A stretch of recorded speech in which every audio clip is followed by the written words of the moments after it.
Hello, xin chào mọi người đã quay trở lại với kênh của mình nha. Thì hôm nay là một video mình sẽ quyết định vẽ một chú bộ đội bằng bút lông.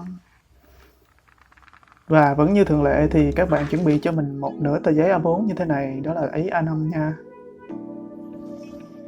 Bước đầu tiên của bức hình thì bao giờ mình cũng phác thảo trước. Cái bước này trong tiếng Anh người ta gọi đó là sketching. Đó, mình có ghi cái chữ ở đây nếu các bạn. Đó. Bước này đòi hỏi chúng ta cần phải có một cái trí tưởng tượng nó vừa đủ. Ý là mình nói chơi vậy thôi chứ thực ra là các bạn có thể nghiên cứu hình mẫu ở internet rồi các bạn có thể vẽ theo. Còn mình thì mình quen nhìn hình chú bộ đội rồi cho nên là mình cũng không có cần nhìn hình mẫu. Đó. Về chú bộ đội thì mình rất là thích vẽ bộ đội nha. Tại vì hồi nhỏ tới giờ thì mình thích hay xem những cái phim hoạt hình chiến tranh rồi này kia đó. Cho nên là mình rất là thích vẽ bộ đội, súng đồ này kia nọ, mình rất là thích. Mặc dù bây giờ là lớn rồi, bây giờ thành cha thành chú rồi mà mình vẫn rất là thích nhìn các chú bộ đội. Và trong video này thì mình sẽ vẽ cái chú bộ đội theo cái phong cách là nó hồn nhiên, dễ thương, vui tươi một chút xíu. Đó.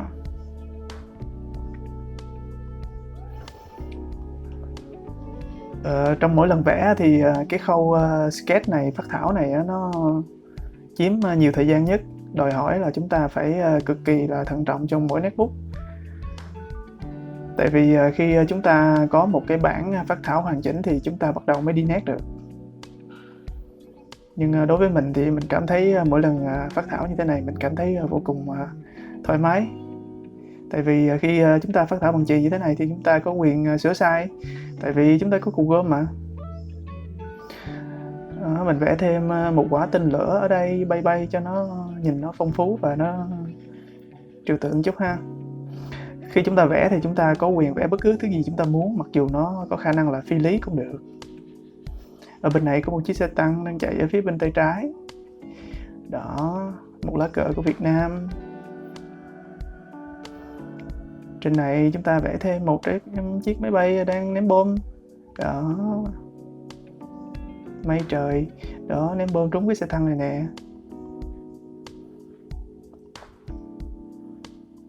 Đó, về cơ bản thì có lẽ là chúng ta đã sketch xong rồi. Bước thứ hai là chúng ta inking. Inking là bước chúng ta đi mực. Đó. Có thể nói là trong 3 bước vẽ thì mình thích cái bước đi nét này nhất. Tại vì khi chúng ta đã phác thảo nét chì rồi thì chúng ta đi nét rất là đơn giản ha. Việc của chúng ta là chỉ có thoải mái và chúng ta đi lại nét trên những cái nét chì mà chúng ta đã vẽ. Các bạn có biết mục đích chúng ta phải đi cái nét inking này để làm gì không? Là để cho chúng ta có cái nhìn rõ ràng hơn và chúng ta tô màu nó sẽ không bị sai, chúng ta không bị lẫn lộn qua các mảng khác. Ngày xưa thì mình không có biết, nhưng mà bây giờ là chúng ta biết cách chúng ta line nét trước, chúng ta tô nó sẽ không có bị lẫn lộn các cái mảng màu với nhau. Đó, chúng ta đã xong cái hình bác chú bộ đội rồi nè. Chú bộ đội mà cứ nói là bác bộ đội là sao ta? Hôm nay mình sẽ tô bằng cái bút Fiber Kit nha. Rồi bước thứ ba là bước coloring. Bước này cũng rất là thú vị. Mình rất là thích cái bước tô màu này luôn á. Tại vì một bức tranh mà khi có màu sắc nó sẽ hấp dẫn và lôi cuốn hơn gấp nhiều lần khi chúng ta để cái kiểu trắng đen ha. Đầu tiên thì mình vẫn lấy một cái cây bút lông đen để chúng ta nhấn đậm những cái chỗ cần đậm để chúng ta biết được là cái chỗ tối sáng á. Rồi sau đó chúng ta dùng một cái cây màu bạc. Chúng ta xin lỗi, cái này là không phải màu bạc nha. Cái cây này là chúng ta dùng cái cây màu xám để chúng ta cảm thấy nó nhạt hơn một độ. Rồi bây giờ chúng ta mới bắt đầu dùng cái màu xanh nè. Quân phục bộ đội thì nó là màu xanh đúng không các bạn? Đó, mình dùng cái màu xanh gọi là xanh nhạt nhất. Rồi sau đó mình mới dùng cái màu xanh đậm hơn. Có lẽ thì trong những video tiếp theo thì mình sẽ hướng dẫn các bạn, chia sẻ với các bạn cái cách mà mình vẽ đậm nhạt như thế nào. Thật ra vẽ đậm nhạt thì nó đi theo đúng có một quy tắc thôi các bạn. Có lẽ là trong nhiều video trước mình cũng đã nhắc tới vấn đề này rồi.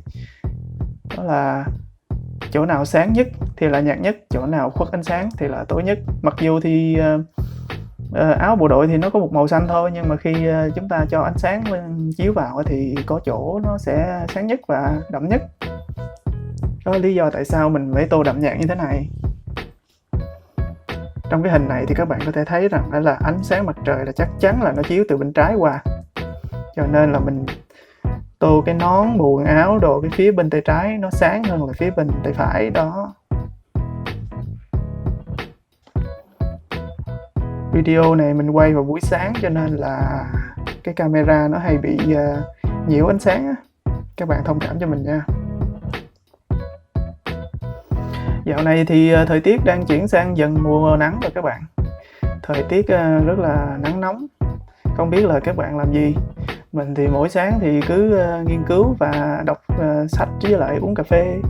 Rồi vẽ mấy cái hình này cho các bạn xem nè. Vừa nhâm nhi tách cà phê và vừa vẽ cho các bạn coi. Như thế này thì cũng thú vị lắm. Thường thì một hình như thế này mình vẽ tầm cỡ gần 1 tiếng đồng hồ. Từ phác thảo cho tới đi màu cho tới quay phim đồ, tất cả các thứ nó nằm trong khoảng thời gian đó. Nếu mà vẽ mà chúng ta không có quay phim á thì nó nhanh lắm các bạn. Tại vì vẽ mà quay phim á là phải đổi góc máy quay tùm lum hết cho nó rất là mệt ha. Rồi mình chỉ có vẽ thêm tô chi tiết một số chỗ nữa là chúng ta sắp xong cái bức hình này rồi nè. Đó. Rồi mình xin phép dùng một cái cây màu sáp để chúng ta tô mảng mây nha. Tại vì cái mảng mây là nó rất là lớn nên chúng ta không có dùng một cái cây xanh blue để chúng ta tô hết được.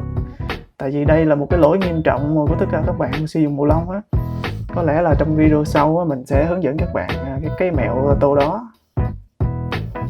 Ok, thêm 4 đổ ở đây nữa là xong rồi. Yeah. Và đây là thành phẩm cuối cùng của mình. Một chú bộ đội Việt Nam cầm một khẩu AK và đang cười toe toét trong chiến trường. Các bạn thấy có phi lý không? Yeah.